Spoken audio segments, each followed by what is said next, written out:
پہلے کے بادشاہوں کا مزاج یہ ہوا کرتا تھا کہ کرسی لگتی تھی بادشاہ کی اور اس کے اگل بغل وزیر بیٹھے ہوتے.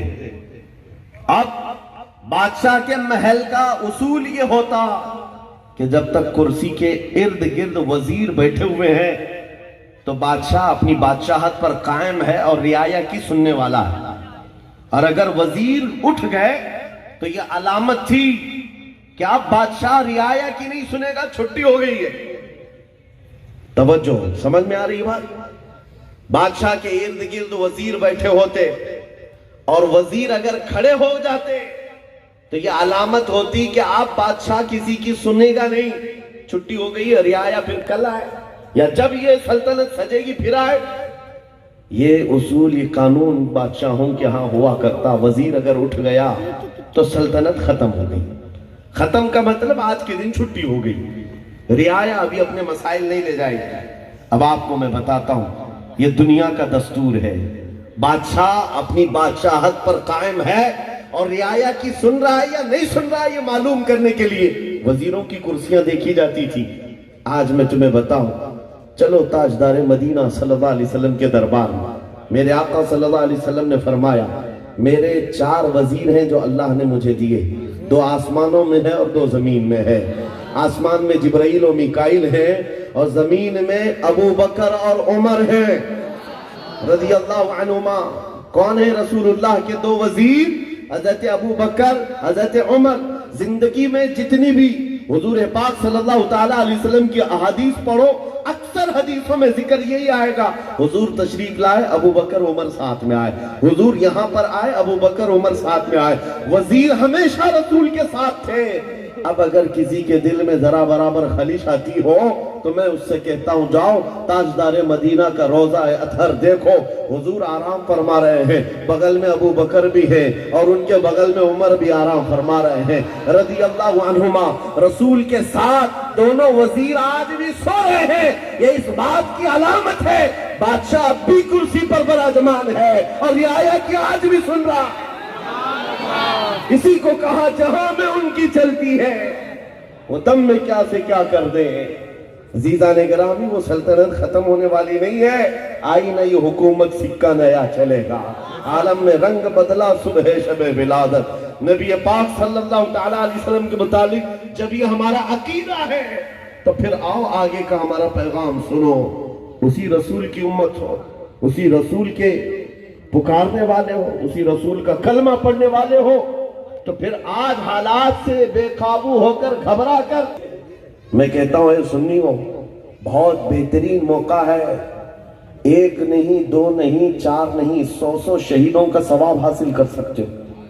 بس حالات ایسے آ گئے کہ نبی پاک صلی اللہ علیہ وسلم کی سنتوں کو چن چن کر کے ختم کرنے کی دنیا کوشش کر رہی ہے.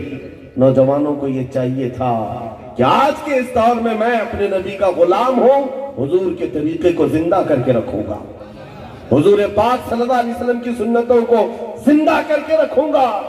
دنیا کیا کہتی ہے اس سے تمہیں پرواہ نہ ہونی چاہیے. اقبال نے بہت اچھی بات کہی تھی, ایک بہت اچھی بات جو دل پر لگتی ہے.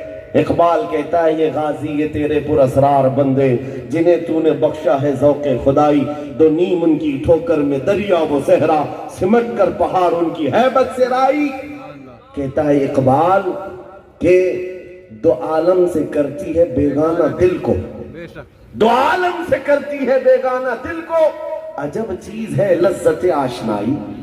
حضور سے جس کو محبت ہو جاتی ہے وہ ایسی لذت ہے کہ یہ پوری دونوں عالم سے بے پرواہ ہو جاتا ہے. کون کیا کہہ رہا ہے, کس طرف سے کون آنے والا ہے, اس کو کسی چیز کی پرواہ نہیں. 2 عالم سے کرتی ہے بیگانہ دل کو, عجب چیز ہے لذت آشنائی. جسے اتنا بڑا یقین ہو کہ جہاں میں ان کی چلتی ہے اور پھر ڈر ڈر کر کے جیتا ہو, خوف کھا کر کے جیتا ہو. آؤ ان جنگوں کے میدان میں جہاں پر بہت چھوٹی سی تعداد کو لے کر خالد بن ولید اتر جاتے تھے. آپ کہتے ہیں ایک جنگ میں میرے ہاتھ سے 9 تلواریں ٹوٹی, 9 تلواریں ٹوٹی جنگ موتا میں. حضرت خالد بن ولید کبھی پیچھے نہیں آتے تھے اور کہتے ہیں میں تو ہر جنگ میں اس لیے جاتا کہ شہادت مل جائے, لیکن زخم کھاتا اور پھر واپس آتا. حضرت خالد بن ولید رضی اللہ تعالیٰ عنہ کا یہ جو جذبہ تھا, جو یقین تھا وہ اسی بات کا تھا کہ جہاں میں ان کی چلتی ہے، رسول پاک کی نسبت ہمارے ساتھ ہے، پھر خوف کس بات کا، ڈر کس بات کا؟ آپ کو میں بتاؤں، یہ تو دنیا کی بات ہے۔ حضرت عمر فاروق رضی اللہ تعالیٰ عنہ حضور صلی اللہ علیہ وسلم کی مجلس میں بیٹھے، نبی پاک صلی اللہ علیہ وسلم قبر کے حالات بیان کر رہے تھے۔ جب انتقال ہو جائے اور تمہیں دفن کر کے تمہارے رشتہ دار چلے جائیں تو جب لوگ چلے جاتے ہیں تو دو فرشتے آتے ہیں، نیلی آنکھوں والے، کالے چہرے والے، اور اٹھا کر کے جھنجھوڑ کر کے اس سے سوالات کریں گے، سختی کے ساتھ پوچھیں گے۔ یہ حدیث پاک میں موجود ہے۔ روایت یہ ہے کہ حضرت عمر بیٹھے ہوئے تھے، نبی پاک صلی اللہ علیہ وسلم نے ان سے پوچھا، اے عمر جب تم قبر میں پہنچو گے اور تمہارے ساتھ جب یہ فرشتے سوال کریں گے اس وقت تم کیا کہو گے؟ یہ تو موت کے بعد کی بات ہے، موت کے بعد، اور وہ بھی بھیانک شکل لے کر آنے والے دو فرشتے ہیں۔ ڈر کر کے کانپنا چاہیے، تھر تھرانا چاہیے۔ لیکن حضرت عمر فاروق نے عرض کیا بارگاہ مصطفیٰ میں، آقا آپ کے دربار میں میرا ایک ہی سوال ہے، آج جو میں آپ سے محبت کرتا ہوں کیا موت کے بعد بھی یہ محبت قائم رہے گی؟ یہ محبت موت کے بعد بھی قائم رہے گی؟ حضور نے فرمایا وہ دنیا والوں کی محبت ہے جو موت تک ختم ہو جاتی ہے، مجھ سے جو محبت کرتا ہے وہ حشر تک قائم رہے گی۔